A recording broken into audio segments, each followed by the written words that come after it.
Genesis chapter 25. The death of Abraham. Abraham had taken another wife, whose name was Keturah.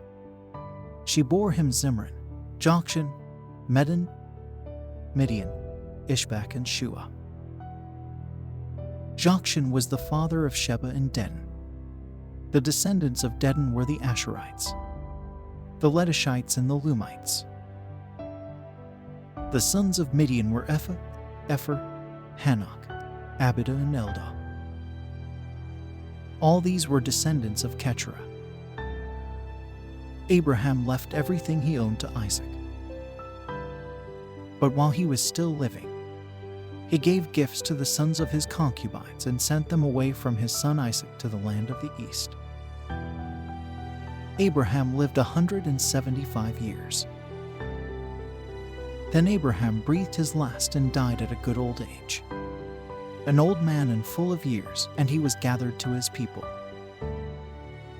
His sons Isaac and Ishmael buried him in the cave of Machpelah near Mamre, in the field of Ephron son of Zohar the Hittite, the field Abraham had bought from the Hittites.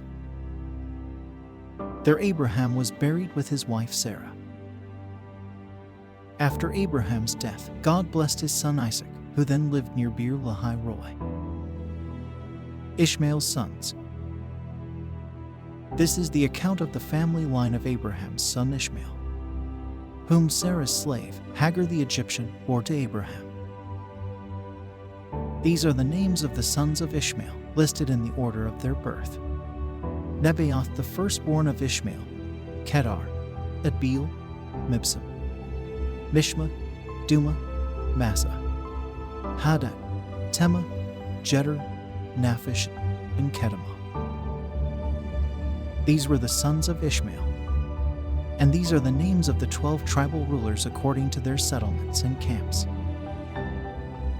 Ishmael lived 137 years. He breathed his last and died, and he was gathered to his people. His descendants settled in the area from Havilah to Shur, near the eastern border of Egypt as you go toward Asher. And they lived in hostility toward all the tribes related to them. Jacob and Esau. This is the account of the family line of Abraham's son Isaac.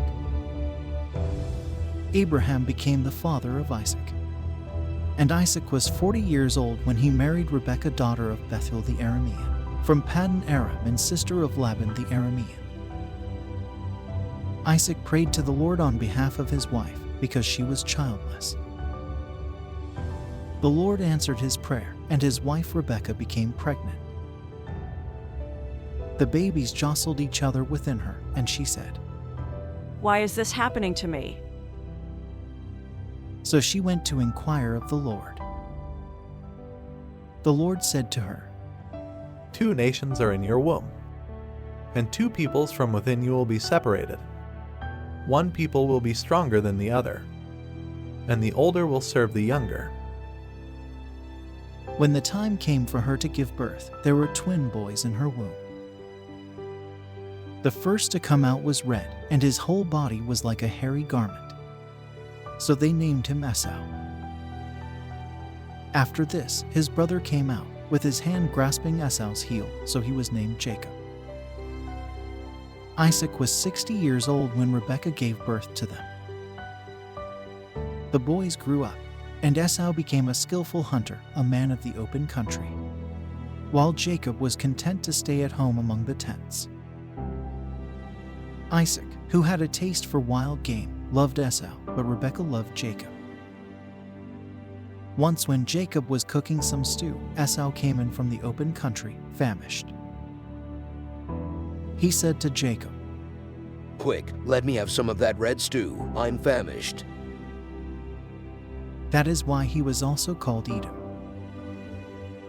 Jacob replied, "First sell me your birthright." "Look, I am about to die. Esau said. What good is the birthright to me?" What Jacob said. "Swear to me first." So he swore an oath to him, selling his birthright to Jacob. Then Jacob gave Esau some bread and some lentil stew. He ate and drank, and then got up and left. So Esau despised his birthright